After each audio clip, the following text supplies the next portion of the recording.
ইরানের সর্বোচ্চ নতুন নেতা মনোনীত। কোন পথে ইরান, শান্তি নাকি যুদ্ধ? এই বিষয়টা বোঝা দরকার, কারণ ইরান বা মধ্যপ্রাচ্য পরিস্থিতির উপর পৃথিবীর আগামী কয়েক মাস, কয়েক বছর, কয়েক দিনের শান্তি নির্ভর করছে। এমনকি বাংলাদেশও কিন্তু এর বাইরে নয়। বাংলাদেশে ইতিমধ্যে ইরান যুদ্ধের প্রভাব পড়ছে। জিনিসপত্রের দাম থেকে শুরু করে, জ্বালানি তেল থেকে শুরু করে, বিদ্যুৎ, সব কিছুতে ইতিমধ্যে এই প্রভাব পড়া শুরু হয়ে গেছে।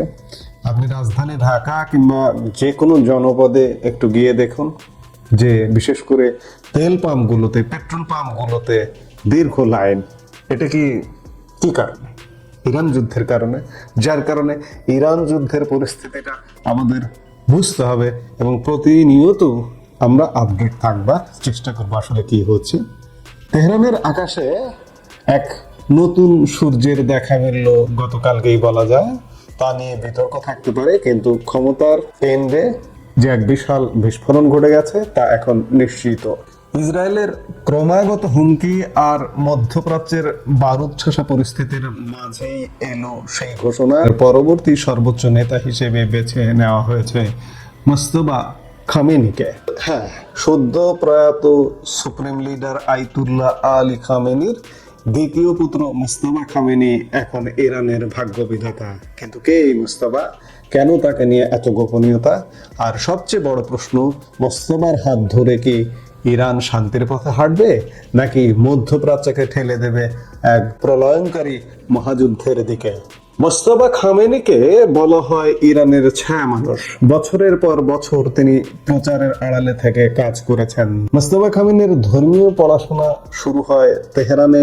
পরবর্তীতে তিনি শিয়াদের পবিত্র শহর কুমে উচ্চতর শিক্ষা লাভ করেন।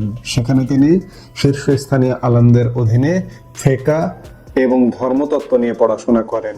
শিয়া ধর্মীয় তত্ত্বে সর্বোচ্চ নেতা হওয়ার জন্য মুস্তাহিদ হওয়া বা ধর্মীয় আইন ব্যাখ্যা করার যোগ্যতা থাকা বাধ্যতামূলক।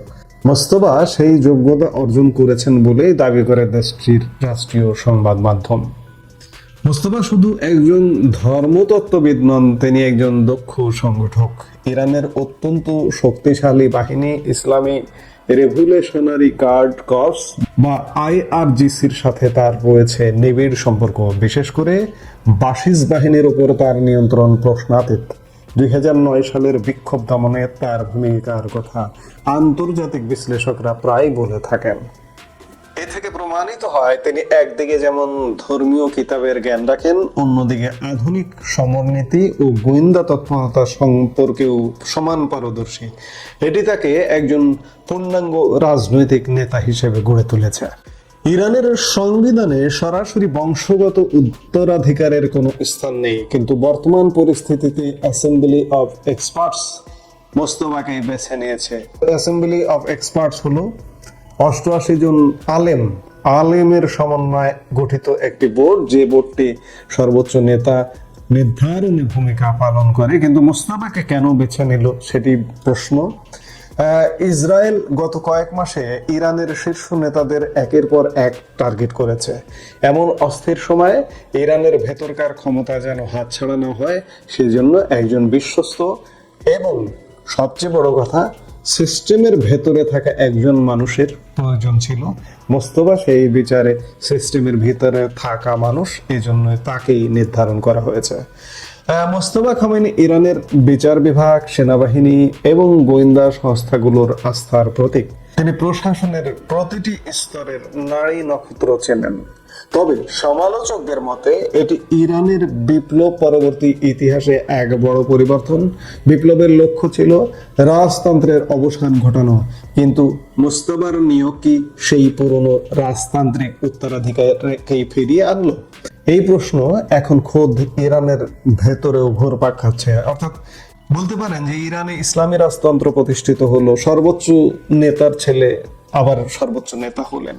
এখন আছে যে মোস্তফা খামেনির ভূমিকা কি হবে, যুদ্ধ নাকি শান্তি? পরিস্থিতি বলছে মোস্তফা খামেনি একজন হার্ডলাইনার এবং কট্টরপন্থী হিসেবে পরিচিত। তার হাত ধরে ইরান শান্তির পথে ফিরবে এমন আশা করাটা এই মুহূর্তে বেশ কঠিন। কেন? কয়েকটি কারণ দেখুন। হিজবুল্লাহ, হামাস এবং হুথিদের সাথে ইরানের যে সম্পর্ক, মোস্তফা খামেনি তার প্রধান পৃষ্ঠপোষকদের একজন। তিনি বিশ্বাস করেন ইরানের অস্তিত্ব টিকিয়ে রাখতে হলে এই প্রতিরোধ কক্ষ আরো শক্তিশালী করতে হবে। ইসরায়েলের ক্রমাগত হুমকির মুখে মোস্তফা সম্ভবত আরো অগ্রাসী প্রতিরক্ষা নীতি গ্রহণ করবেন। তিনি হয়তো পারমাণবিক কর্মসূচির গতি বাড়িয়ে দিয়ে পশ্চিমা বিশ্বকে চাপে ফেলার চেষ্টা করবেন। ইরানের ভেতরকার উদারপন্থী বা সংস্কারপন্থীদের জন্য মোস্তফার শাসনামল খুব একটা সুখকর নাও হতে পারে। তিনি শৃঙ্খলা এবং কঠোর শাসনের পক্ষপাতী। তবে অনেক সময় নতুন শাসকরা নিজেদের ক্ষমতা সুসংহত করতে শুরুতে কিছুটা নমনীয়তা দেখান বা বড় কোনো চুক্তিতে যান, কিন্তু মোস্তফার দীর্ঘদিনের রাজনৈতিক রেকর্ড বলছে তিনি আপোষের চেয়ে লড়াই বেশি বিশ্বাসী। মোস্তফা খামেনির এই অভিষেক এমন এক সময় হলো যখন পুরো মধ্যপ্রাচ্য বারুদের স্তূপের উপর দাঁড়িয়ে। মার্কিন যুক্তরাষ্ট্র এবং ইসরায়েল এই নিয়োগকে কিভাবে দেখবে? নিশ্চিতভাবেই আমেরিকা মোস্তফা খামেনির ওপর আরো কড়া নিষেধাজ্ঞা আরোপ করবে। অন্যদিকে চীন এবং রাশিয়ার সাথে ইরানের সম্পর্ক আরো গভীর হতে পারে। মোস্তফা হয়তো মধ্যপ্রাচ্যে পশ্চিমা আধিপত্যের বিরুদ্ধে এক দীর্ঘমেয়াদী যুদ্ধের প্রস্তুতি নেবেন। ইরানের সাধারণ মানুষ এখন দ্বিধা বিভক্ত। একদল ভাবছে মোস্তফার কঠোর নেতৃত্বে ইরান শক্তিশালী হবে, অন্য দল আশঙ্কা করছে তার কারণে দেশ আরো একঘরে হয়ে পড়তে পারে। যদি মোস্তফা জনগণের অর্থনৈতিক কষ্ট লাঘব করতে না পারেন, তবে গৃহ বিবাদ বাড়তে পারে, যা ইসরায়েল ও তার মিত্রদের জন্য সুযোগ তৈরি করে দেবে। মোস্তফা খামেনির সামনে এখন আগুনের পাহাড়। একদিকে ইসরায়েলের গুপ্ত হত্যার হুমকি, অন্যদিকে দেশের ভঙ্গুর অর্থনীতি এবং আঞ্চলিক অস্থিরতা। তিনি কি তার পিতার উত্তরাধিকার যোগ্যতার সাথে বহন করতে পারবেন, নাকি তার এই অভিষেক ইরানের জন্য নতুন সংকটের সূচনা করবে? সময় বলে দেবে মোস্তফা খামেনি ইরানের জন্য ত্রাতা নাকি ট্র্যাজেডি হয়ে আসবেন। তবে একটি কথা নিশ্চিত, এখন থেকে ইরানের রাজনীতিতে এক নতুন এবং সম্ভবত সবচেয়ে কঠিন অধ্যায় শুরু হলো। এবং যুদ্ধ কি শেষ হবে, নাকি শান্তির টেবিলে ধাবিত হবেন এই নয়া খামেনি? এখন সেটি দেখার বিষয়। সময় নিশ্চয়ই সবকিছু পরিষ্কার করবে। আমরা কয়েকদিনের মধ্যে সেগুলো পরিষ্কার হব। আমরা নিশ্চয়ই সেটি দেখবার জন্য অপেক্ষা করব। এই মুহূর্তে এ পর্যন্ত। সবাই ভালো থাকুন, সুস্থ থাকুন।